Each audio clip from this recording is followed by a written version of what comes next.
dikatakan dari satu sisi indah, menyenangkan, tapi di sisi yang lain ternyata itu menantang. Kira-kira indahnya, menyenangkannya apa kira-kira? Banyak teman. Benar atau betul? Benar atau betul? Dua-duanya betul.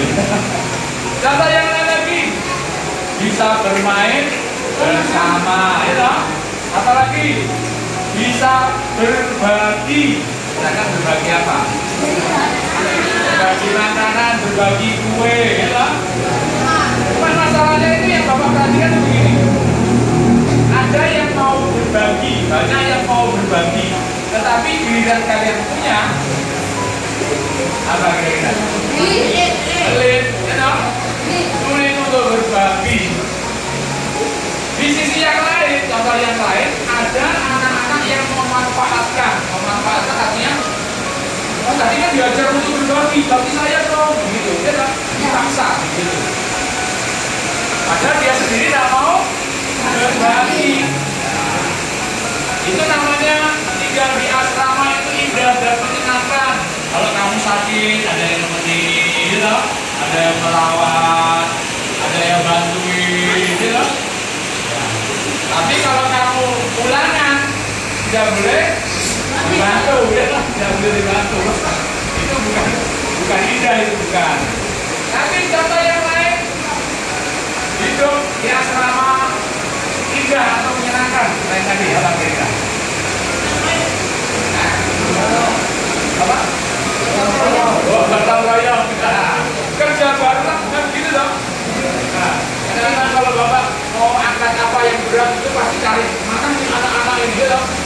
Kalau Bapak belanja dari Unilever bawa apa yang misalkan ampun apa berat itu dari tempat di sana Bapak sendiri angkat. Padahal di sini hari-hari mana? Katanya gotong royong, katanya hidup di asrama indah. Dicari-cari giliran mobil datang semuanya pada pergi, pada sembunyi. Benar atau betul? Bapak tidak menyinggung, cuma kenyataannya begitu ya.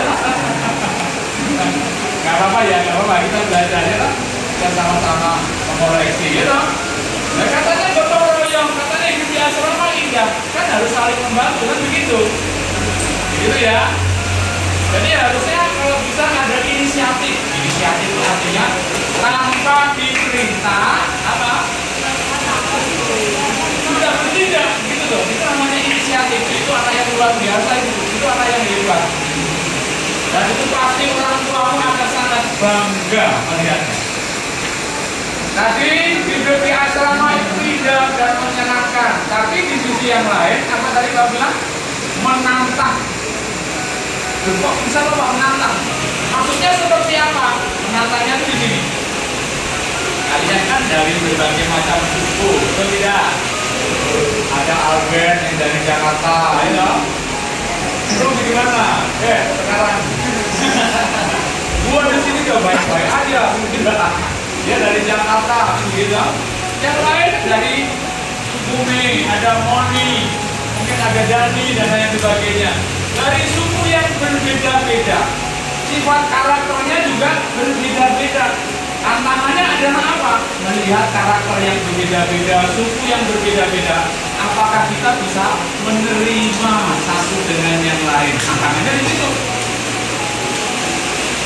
Ketika terjadi misalkan gesekan, marah, emosi kan baku kumpul, apakah ada kesadaran di dalam dirimu, inisiatif? Ini tantangannya di sini. Saya mau berdamai atau tidak ya? Itu tantangannya. Itu tantangannya. Tantangan yang lain biasanya rebutan tempat tidur, gitu loh. Kalau ada pembagian makanan atau berkat uang, wah ribut sana sih. Tantangannya begitu, nggak mau antri, nggak mau rapi. Itu tantangannya. Dan lain sebagainya. Kadang-kadang kita kesel, gitu. Ya, mungkin perilaku atau tindakan satu anak yang seringkali menjengkelkan, ya. Tapi sekali lagi itu fakta dan kenyataan yang harus kita hadapi. Ya, dengan hal-hal seperti itu Tuhan itu tahu. Dengan tantangan yang seperti itu, Tuhan itu tahu bahwa itu akan dialami oleh siapa? Kita manusia. Oleh sebab itu tadi firman-Nya mengingatkan kepada kita. Apa tadi? Di ayat yang ke-34.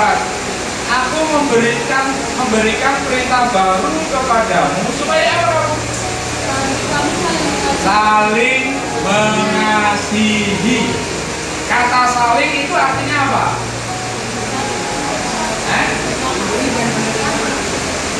Timbal balik, ya toh?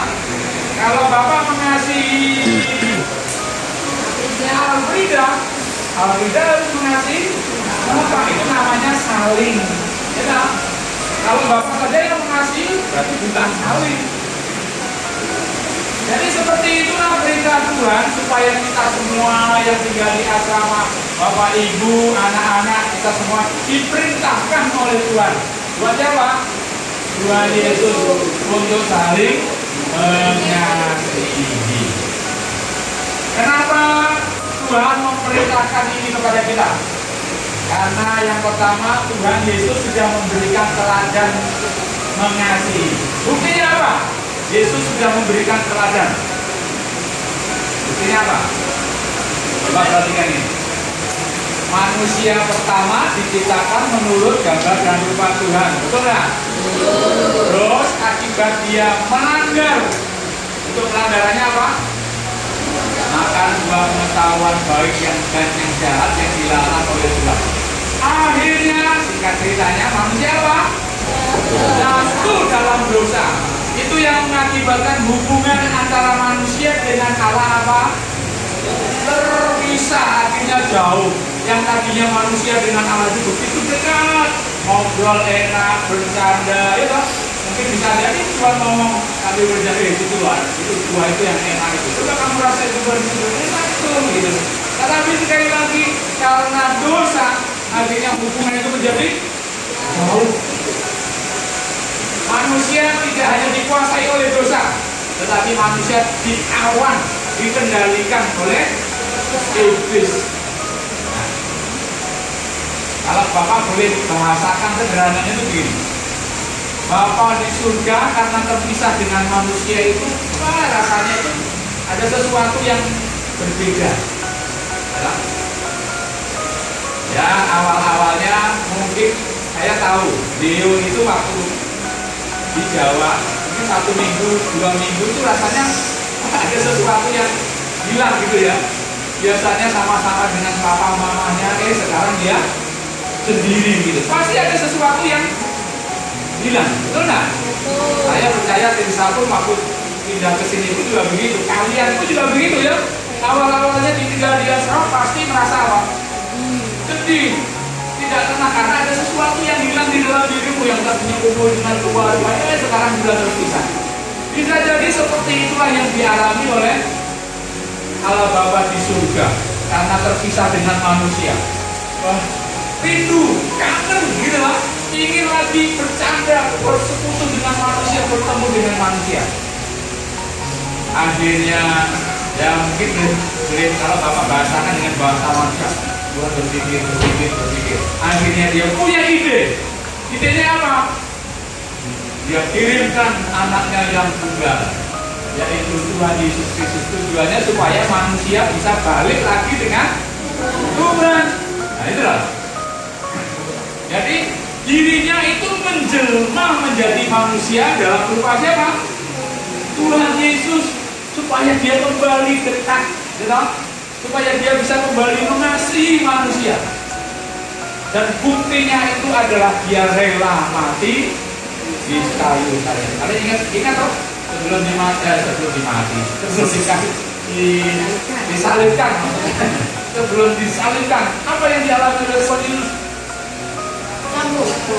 Dicambuk, diludahi, dihina, diolok-olok, dimaki-maki, bahkan sudah sampai dipaku di atas kayu salib pun masih ditusuk lambungnya, kan begitu loh. Penderitaannya luar biasa. Sekali lagi ingat, Yesus sudah memberikan teladan buat kita, mengasihi kita, bahkan dirinya sendiri pun rela untuk menderita di atas kayu salib. Supaya apa tadi? Supaya apa tadi? Berkaitan dengan manusia tadi loh. Supaya dia bisa dekat dengan manusia. Itulah kasih sayangnya Tuhan Yesus terhadap kita semuanya. Jadi Yesus itu betul-betul sangat sayang sama kita. Sampai dirinya itu mau turun dari surga, menjelma menjadi hamba, taat sampai mati di atas kayu salib supaya bisa kembali berhubungan dengan kita semua manusia. Ngerti ya? Yesus sudah memberikan teladan mengasihi. Oleh sebab itu kita sebagai pengikut-pengikutnya harus apa? Harus apa? Saling mengasihi. Ini penting. Kita harus saling mengasihi. Ya, karena memang Tuhan terlebih dahulu mengasihi kita, maka kita harus mengasihi. Yang berikutnya, ternyata kasih itu harus dibagikan dalam kehidupan sehari-hari. Kasih itu harus dinyatakan, dibuktikan, ditunjukkan dalam kehidupan kita sehari-hari. Kira-kira kalau di asrama bisa ditunjukkan lewat apa? Anak dulu, sebelum orang dewasa saya tanya. Kalau anak-anak, kira-kira kasih itu bisa ditunjukkan lewat apa? Lewat perbuatan apa? Saling berbagi, saling membantu, saling berbagi, saling menolong, saling menjaga, saling memperhatikan. Kalau tukang mengejek, menghina. Nah ini seperti ini ya, mumpung ini kesempatan yang baik, ayo kita ingat kembali, ya? Ingat kembali dengan apa yang kita katakan. Kalau perhatikan ini penting, ya? Kata-kata kita itu ada kekuatannya, ada kuasanya. Benar ini. Ketika Allah menciptakan dunia ini dengan cara apa? Berbicara, berfirman, jadilah terang. Berfirman itu jadi berkata-kata, betul dong?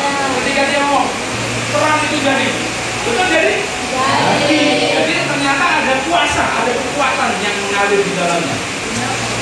Seperti itulah sesungguhnya dalam perkataan kita itu ada kekuatan, ada kuasa. Makanya Bapak sering ingatkan kalau ada yang bilang goblok sama temannya, gitu, kata-kata kasar itu, anjing, babi dan sebagainya, ternyata itu goblok gitu. Jangan. Kalau itu terus kamu ucapkan nama Alfri, ya lama-lama dia akan jadi goblok. Padahal dia itu dikirim namanya ke asrama, ya, supaya belajar baik, sekolah baik. Tapi kalau yang di semua baku, goblok, akhirnya jadi goblok itulah. Tapi ya, makanya Bapak ingatkan, jangan keluarkan kata-kata itu lagi. Ya? Jangan keluarkan kata-kata itu. Ya, bentuk saling mengasihi itu begitu, ya. Kalau berbuat salah, segera minta maaf. Kalau mau baku peluk, ya, maafkan saya kan saya salah. Ya, supaya apa kira-kira? Supaya Inggris tidak ambil kesempatan, ya, sehingga perkelahian itu akan semakin hebat. Itu contoh kasih harus dinyatakan kan. Orang dewasa atau orang tua itu kita akan sabar, belajar sabar, ya? Saling mendukung satu dengan yang lainnya, menopang, mengingatkan. Bapak kasih tahu ya. Baik. Walaupun Mama Jen dan Bapak Galuh ini sudah lama menikah. Menikah berapa?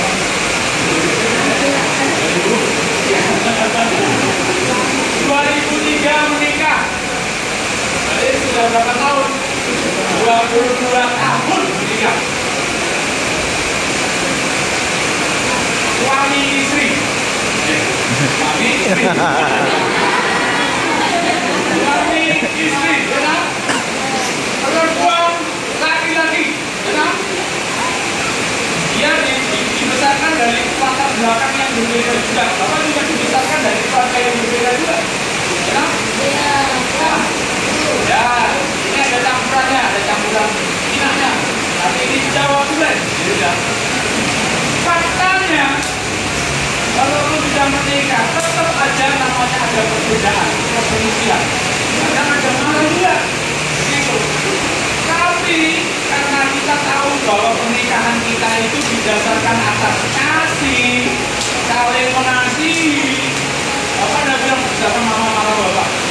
Oh, pulang kamu, pulang. Kamu begitu, bilang.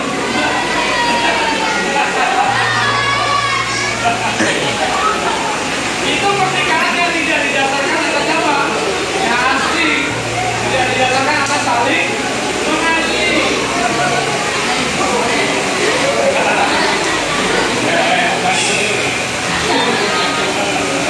Dan tidak boleh seperti itu.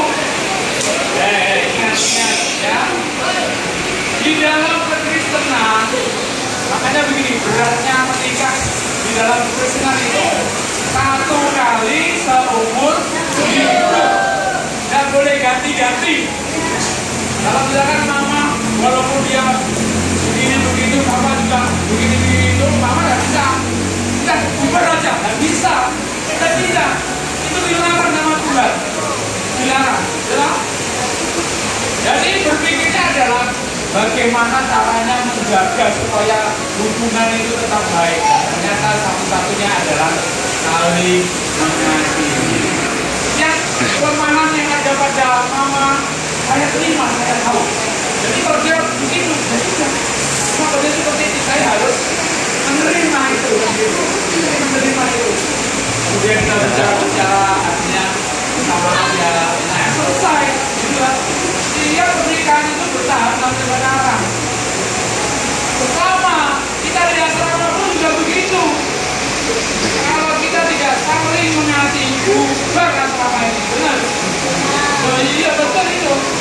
Kalau masing-masing ribut dan sebagainya, tidak ada yang mengalah, tidak ada yang tidak sadar, bubar. Betul itu. Bubar. Dan kita semua tidak jadi apa-apa. Kalian semua tidak jadi apa-apa. Betul. Ya, jadi penting untuk kita saling mengasihi. Ini yang terpenting. 5 menit lagi Bapak selesai. Ini yang terpenting. Jadi begini, Bapak yakin kita semua sudah terima Yesus, percaya Yesus sebagai Tuhan dan Juru Selamat. Benar? Betul ya? Jadi kalau kita sudah mengaku dengan mulut, percaya dalam hati, oh Yesus adalah Tuhan, Yesus adalah Juru Selamat, sesungguhnya kasih itu sudah ada, sudah Tuhan nyatakan di dalam diri kita. Karena Yesus yang adalah kasih itu tinggal di dalam diri kita. Dan sesungguhnya identitas kalian itu adalah kasih. Jadi ketika Bapak melihat Kevin, ada kasih itu dalam diri kami. Di dalam diri ada kasih itu. Dan itu dinyatakan lewat perbuatan, dibuktikan lewat perbuatan.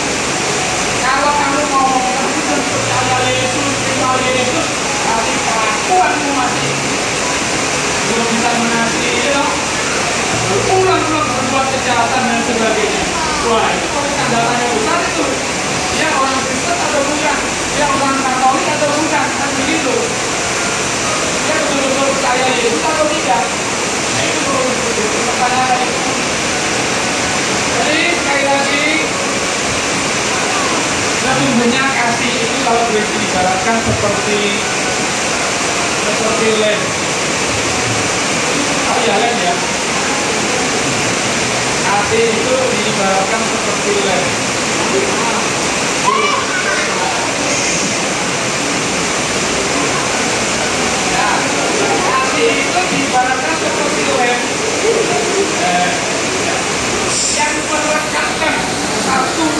yang lainnya. Ya. Dan mari kita akan jadikan kasih itu sebagai apa? Pekat ya, di antara kita yang tinggal di asrama. Ya.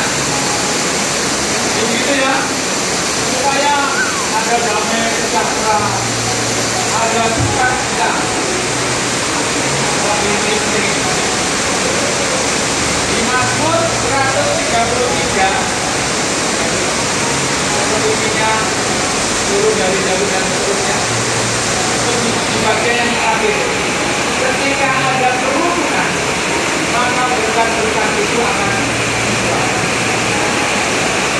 Supaya berkat Tuhan terus mengalir di antara kita, mari kita akan terus hidup saling mengasihi. Dan inilah sebetulnya dasar pernikahan. Kalau tidak ada kasih, tidak ada saling mengasihi, maka pernikahan itu akan bubar. Hubungan suami itu akan berubah. Demikian juga di antara kita, kalau tidak ada kasih, yang ada adalah peperangan, atau tidak? Misalkan satu dilukai itu, satu dari misalkan satu lima, ini bawah, pukulkan sama-sama itu. Mari kita akan serang. Ya, begitu toh? Betul tidak? Kalau ada tidak ada kasih, bisa terjadi seperti itu. Makanya kita sebagai orang Kristen, orang Katolik yang mengaku percaya Yesus adalah Tuhan. Biarlah kasih itu melimpah dalam hidup kita. Amin. Sekarang praktekkan. Cari temanmu yang pernah kamu